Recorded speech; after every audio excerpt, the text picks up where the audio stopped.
1000 रुपए में एक लड़के को खरीद के मेरा हलाला करवाया गया। तो मैं मौलानाओं से पूछना चाहती हूँ कि कौन से कुरान में लिखा हुआ है कि पैसे से खरीद के एक औरत को अपने घर की इज्जत को दूसरे के हवाले करो और फिर उसे अपने घर में वापस लेके हुई है। इनकी कोई 6 दफा तलाकें हुई हैं। 6 दफा तलाकें हुई हैं टोटल जो हुई हैं, जो हलाला और कोई टोटल 6 बार इनका निकाह हुआ है। और बड़ा हलाला कर जी। तो आपका हलाला किससे करवाया, किससे निकाह करवाया आपका? मेरे तो उसके दोस्त से। अच्छा, ये उन्होंने मैंने अपने मामू के कहने पे तलाक दिया है और मुझे जब ससुराल वालों को पता चला सब बोले कि अब हलाला कराना पड़ेगा, देवर से तभी इसको रख पाएंगे। मतलब मेरे देवर के साथ मैंने हलाला ना कराया तो चाहे मुझे जेल भेज दो, चाहे मुझे फांसी चढ़ा दो, मैं आपको नहीं लेकर जाऊंगा।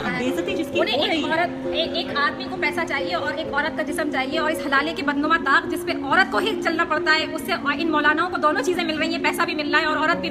नमस्कार दोस्तों, हलाला के बारे में तो आपको जानते ही है। ये हलाला जो रीति रिवाज है अभी तक पाकिस्तान में मुस्लिमों के अंदर चल रहे हैं। जैसे कि औरतों को जो है हलाला करना पड़ता है, चाहे वो चाचा हो, ताऊ हो, देवर हो, मामा हो। ठीक है, चलिए इस वीडियो को आगे शुरू करते हैं। और हाँ, हमारे चैनल को सब्सक्राइब करना मत भूलिएगा। Thank you.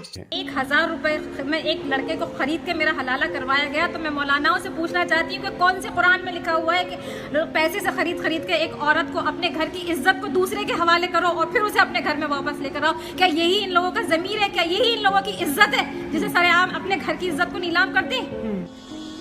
ये इसके दोस्तों ने और सब ने मिलकर यही फैसला किया कि इसको बच्चा भी हो गया तो जाने नहीं देंगे, तो कर लेते हैं।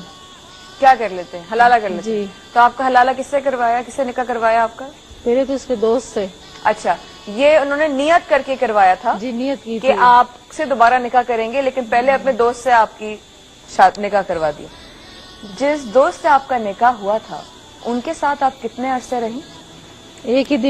एक दिन रही। कितनी दफा इनकी तलाकें हुई हैं? इनकी कोई 6 दफा तलाकें हुई हैं। 6 दफा तलाकें हुई हैं टोटल जो हुई हैं, जो हलाला और कोई टोटल 6 बार इनका निकाह हुआ है। और बड़ा यानी मैं बता रहा हूँ कि जब हमने इसने आके सुनाई थी तो हमें तो यकीन नहीं आ रहा था कि इस तरीके से भी होता है हमारे माशरे के अंदर, हमारे लोगों में।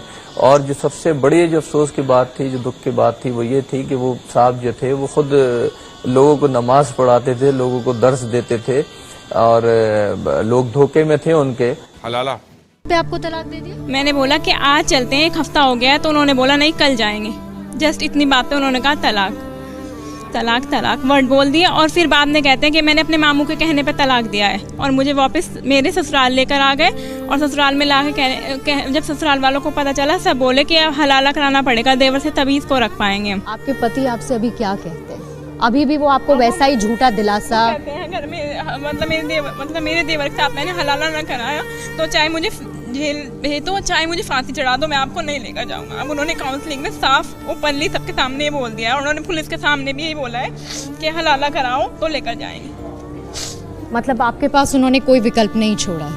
हलाला, तलाक, पहले 3 तलाक और फिर अब हलाला। तो जब तलाक हो ही गया था तो फिर उसके बाद हलाला करने की क्या जरूरत है? मैं वापस जब अपने घर आई और जब मैं रात को सोने के लिए ऊपर अपने कमरे में जाने लगी, तब मेरी बुआ सास ने, मेरी फुफिया सास ने मुझसे ये कहा कि दुल्हन ऊपर मत जाना अपने कमरे में। मैंने कहा क्यों? कि हमने फतवा झूठा निकलवाया था, तुम्हारी तलाक हो चुकी है, हलाला होगा। अभी मैं एक मौलाना साहब से डिबेट में बैठी हुई थी तो उन्होंने मुझसे ये कहा कि जब आपकी तलाक हो जाती है तो आप वापस क्यों जाते हो उसके पास? आज मैं ये सवाल मौलाना साहब से पूछती हूँ कि उस वक्त रास्ता क्या था? मायका ख़त्म हो चुका था और ससुराल में ये सवाल आ गया था कि हलाला होगा नहीं, और ये सवाल कि हलाला दुनिया को दिखाने के लिए करना, जैसा कि तुमने दुनिया को दिखाने के लिए फतवा निकलवाया। मुझे कोई गैर मर्द छुएगा नहीं। और 1000 रुपए में एक लड़के को खरीद के मेरा हलाला करवाया गया। तो मैं मौलानाओं से पूछना चाहती हूँ कि कौन से कुरान में लिखा हुआ है कि पैसे से खरीद के एक औरत को अपने घर की इज्जत को दूसरे के हवाले करो और फिर उसे अपने घर में वापस लेकर आओ। क्या यही इन लोगों का ज़मीर है? क्या यही इन लोगों की इज्जत है जिसे सरेआम अपने घर की इज्जत को नीलाम कर दें? और शायद उनको इसी चीज का दर्द भी हो रहा है, परेशानी भी हो रही है कि एक तरीके से हर कोई इसमें पैसा बना रहा है, और बेइज्जती जिसकी एक आदमी को पैसा चाहिए और एक औरत का जिस्म चाहिए और इस हलाले के बदनुमा दाग जिसपे औरत को ही चलना पड़ता है, उससे इन मौलानाओं को दोनों चीजें मिल रही हैं, पैसा भी मिल रहा है और औरत भी मिल रही है। इसलिए इन लोगों की दुकानें बंद हो रही हैं, इसलिए इन लोगों को इतने ऑब्जेक्शन उठाए जा रहे हैं इनको कि हाँ ये चीज बंद नहीं होनी चाहिए। अच्छी बात यह है कि भारत में हलाला जैसी चीज़ बंद हो चुका है, और पाकिस्तान की बात तो ये सब आम बात है पाकिस्तान में। तो पाकिस्तान में जो है उसे सुधारने की ज़रूरत है, बस मैं इतना ही कहना चाहूँगा। अच्छा सुनो, चैनल को सब्सक्राइब करो, उसके बाद घंटी बजा देना ताकि अगली वीडियो आपसे मिस ना हो पाए। Thank you.